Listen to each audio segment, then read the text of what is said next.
अरावली की पहाड़ियाँ हैं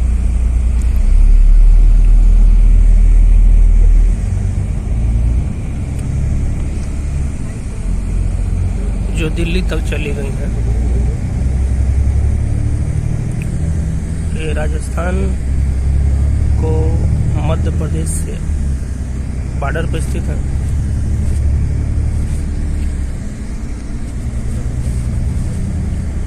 ये पहाड़ियाँ लंबवत दिशा में स्थित हैं, उत्तर से दक्षिण के तरफ। तो जो मानसूनी पवनें अरब सागर से आती हैं वो इसके समानांतर प्रवाहित होती हैं और ये पहाड़ियाँ उनके मार्ग में अवरोध उत्पन्न नहीं कर पाती हैं, इसलिए राजस्थान में वर्षा नहीं होती है।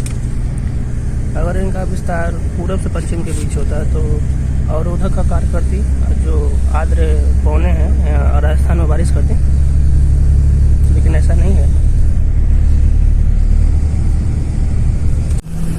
ये भारत की सबसे प्राचीन पहाड़ियाँ हैं। एक अवशिष्ट पर्वत मेखला है, अवशिष्ट पर्वत श्रृंखला। और अवशिष्ट का मतलब होता है घिस घिस कर छोटा हो गया, इसकी चोटियाँ घिस घिस कर इसकी ऊंचाई बहुत कम हो गई है। और एकदम ये जो दिल्ली का हाईवे है, जो हाईवे दिल्ली जा रहा है, नई दिल्ली, उसके पैरेलल एकदम अवस्थित है पहाड़ी है। कैम्ब्रियन युग में के बाद आर्कियन युग में इनकी रचना हुई। यहाँ एसएसबी का कैंप है, ट्रेनिंग चलता है। एसएसबी सीमा सुरक्षा बल, आप देखिए वो लिखा हुआ है एसएसबी। और ये जो एसएसबी के आसपास यहाँ पर उनकी ट्रेनिंग होती है, कैंप है, ट्रेनिंग होती है। एसएसबी के कैंप के सटे ही बहुत सारे आवास हैं कर्मचारियों के, अधिकारियों के और अन्य का लोगों के आवास यहाँ पे हैं। अरावली के पदस्थली में अवस्थित हैं। आपको मंदिर अरावली की पदस्थली में मंदिर देखने को मिल जाएंगे। वो जो ऊंचाई पर अवस्थित दिखाई दे रहा है वो मंदिर है वाइट कलर का। बाकी नीचे जो ये लाइन दिखाई दे रहा है वाइट कलर का, ये सब मकान है, कर्मचारियों के घर है।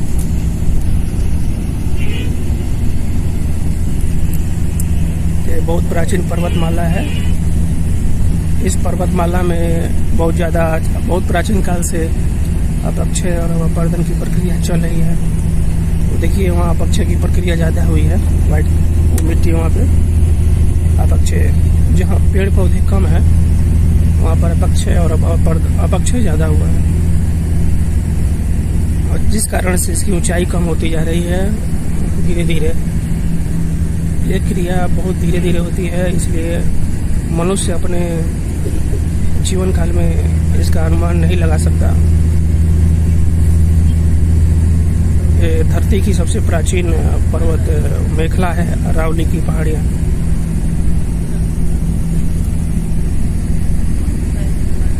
ये बीच बीच में कटी फटी हैं, अपक्षय द्वारा इनका बीच बीच में काफ़ी अपक्षय हो गया है, तो इस ऊंचाई कहीं कहीं गायब हो गई है। देखिए यहाँ पर ये पहाड़ियाँ यहाँ छोटी हो गई हैं या फिर लगभग समतल हो गई हैं, और यहाँ से पहाड़ियों के रूप में विकृत यत्र तत्र विकृत हुई हैं, या फिर उनकी ऊंचाई कम हो गई है। और उनके आसपास लोगों ने मकान बनाकर कृषि में उसके आसपास के क्षेत्र को परिवर्तित कर लिया है।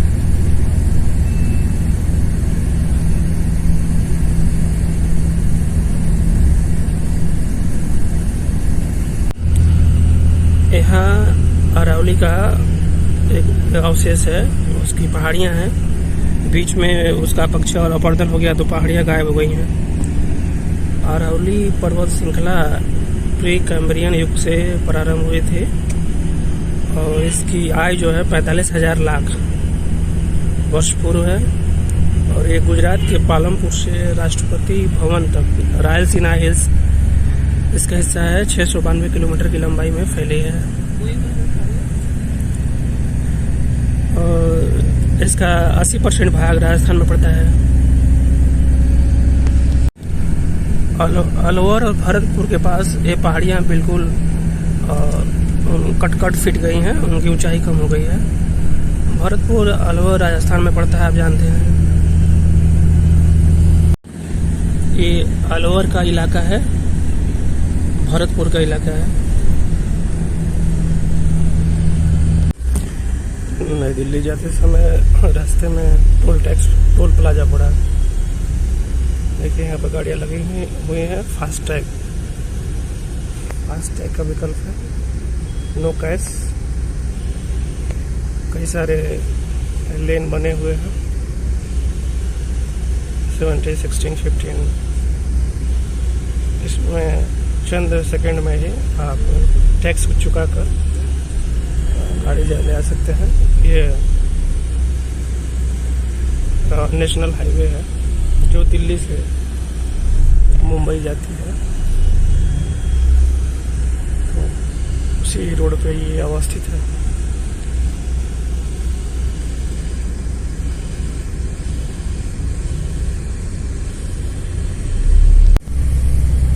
जैसे जैसे दिल्ली करीब आता जा रहा है, अरावली की पहाड़ियों पर वनस्पतियों की सघनता बढ़ती जा रही है। एनसीआर क्षेत्र में राजस्थान की अपेक्षा बारिश अधिक होती है।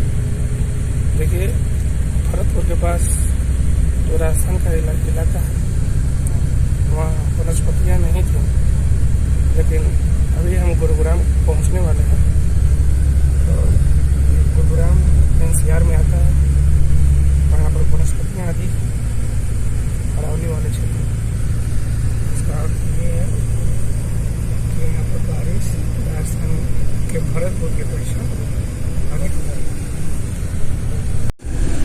जैसे आप दिल्ली में निकट आते जाएंगे, बड़ी बड़ी बिल्डिंगें आपको दिखती जाएंगी।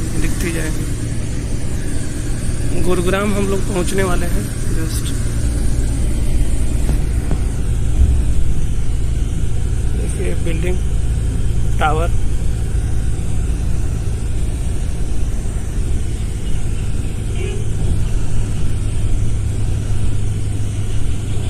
अर्बन लैंडस्केप, शहरी भूदृश्य, बड़ी बड़ी बिल्डिंगें,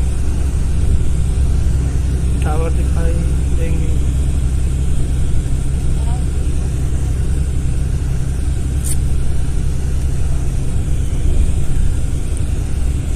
शहर की सांस्कृतिक भूदृश्य,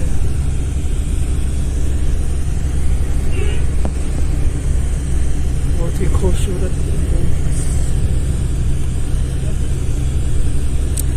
ये देखिए स्टेक बिजनेस टावर।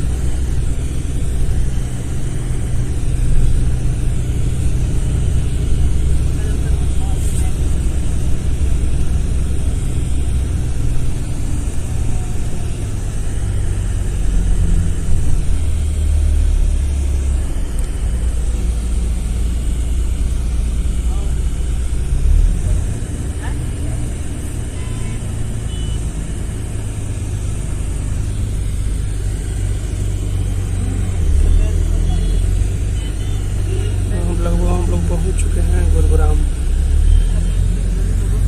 ये हमारी सीट थी अपर साइड में, रखने वाला बादल रखने वाला था। ये मेरा बैग, मुझे एक कंबल मिला था ओढ़ने के लिए। ये सिर की तरफ ऐसा है, कुछ ऐसा दिखता है। हम लोग उतरने वाले, बहुत ही अच्छा बस। फाइनली हम लोग राजीव चौक तो उतर गए हैं। ये गुड़गांव वाला क्षेत्र है, गुरुग्राम। ये पीछे हमारी बस है। समझिए कि हम दिल्ली आ चुके हैं। ये देखिए महाभारत का दृश्य, भगवान कृष्ण रथ पर बैठे हुए हैं, उनका घोड़ा है, उनका रथ है, और यही तो हम लोग कैब का वेट कर रहे हैं। ये हैं भगवान कृष्ण, हाथ में सुदर्शन चक्र लिए हुए हैं, और ये अर्जुन उनसे दीक्षा ले रहे हैं महाभारत का युद्ध में। ये रथ है, और देखिए पीछे कबूतर है, खाना खा रहे हैं यहाँ पर। देखिए हम लोग का कैब आ चुका है, ये है कैब, और इसमें हम चढ़। देखिए हम लोग अपना कैब में बैठ चुके हैं। भैया 2608 आपका है। अब यहाँ से हम लोग जा रहे हैं अपने आवास। मैं ये कह रहा हूँ भैया 6308 नंबर आपका है। मेरे से बात कर रहे हैं। हाँ हाँ तुमसे नहीं 6308 लास्ट में तुम्हारे लास्ट में 6308 भैया का वो जो बुक कराए हैं। अच्छा कौन भैया का है? हाँ हाँ ये भैया हेलो हाँ आ गए देख लीजिए भाई, ये गुरुग्राम का दृश्य है। हाँ भैया हम लोग कार में बैठे हुए हैं ठीक हो और ट्रैफिक में जा रहे हैं, ट्रैफिक है, जा रहे हैं अपने आवास पर। तो पीछे मेरा कैब है, हम उतर गए हैं, अपने आवास के पास आ गए हैं। 170 रुपये लगा है, ऑनलाइन बुक कराए हैं। और ये राजी चौक से गुरुग्राम के पास जो राजी चौक है वहाँ बस उतार दिया है। बस 14 घंटा लगा है इंदौर से गुरुग्राम आने में, राजी चौक आने में। और फिर राजी चौक से हमने ये कैब बुक कराया है 170 रुपये में। तो अब हम यहाँ पर आए। इंदौर से 800 किलोमीटर दूर है गुरुग्राम, NCR का जो क्षेत्र है, और ये 14 घंटा में पहुँचाया है। बस बहुत अच्छा था। और उसके बाद राजीव चौक से ये हमने कैब बुक किया है और यहाँ पर आ गए हैं 10-15 मिनट में। 170 रुपये ये कैब का नंबर है, बहुत अच्छे इसके ड्राइवर हैं। अब चाहें तो NCR में इनको बुक करा सकते हैं, समय पर ये आपको पहुँचा देंगे और इनका व्यवहार बहुत अच्छा है।